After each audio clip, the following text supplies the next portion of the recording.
Let me get this off.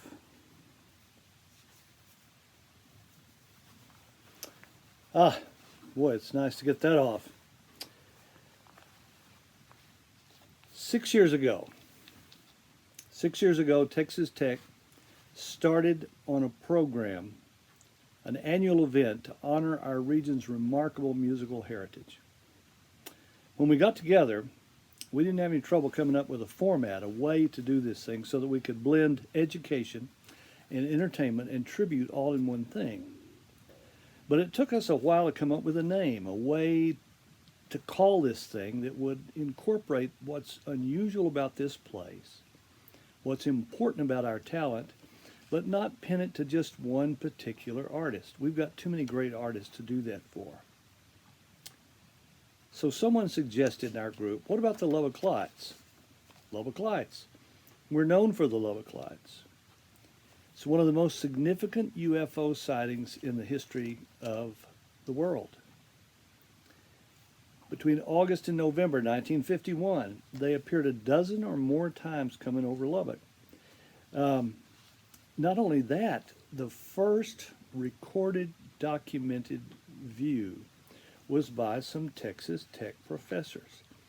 On the evening of August 25th, 1951, 9 o'clock in the evening, they saw these lights come over from the north, headed to the south at a terrific rate of speed. They got interested in this, and they watched them for the rest of the fall, several sightings.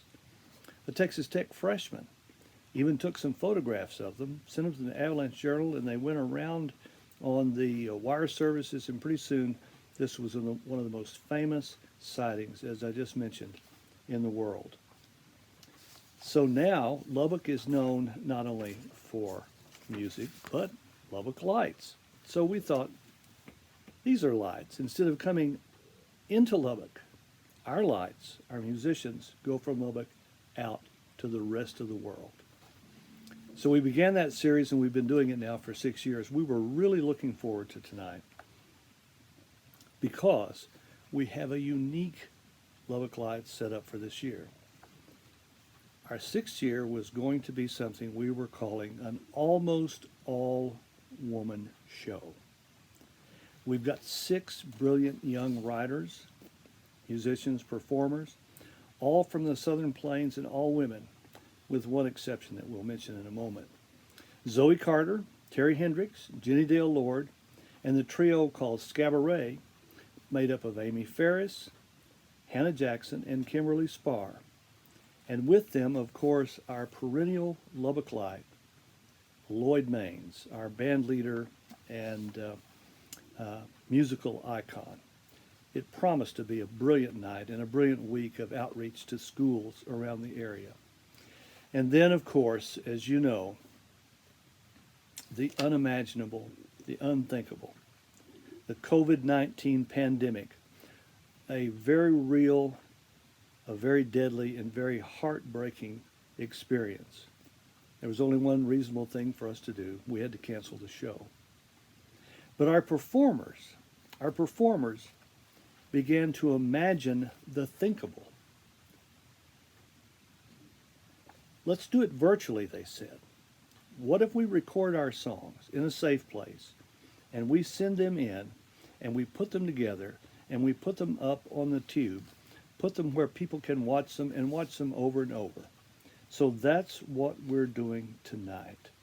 We're ably assisted by Scott Ferris, husband of Amy Ferris, one of our performers. Scott is putting all this together for us. I'm your host, Andy Wilkinson. We're going to get right down to some music by opening tonight's show with a piece by 2 of my dearest friends in all the world, who are also 2 of my greatest heroes. They're consummate musicians, writers, performers, and on top of that, they're 2 of the very best human beings I know, Terry Hendricks and Lloyd Maines. And they're going to do a song that I think is very appropriate to our time and the idea of our virtual concert. So here they are with a song they call Talk to a Human.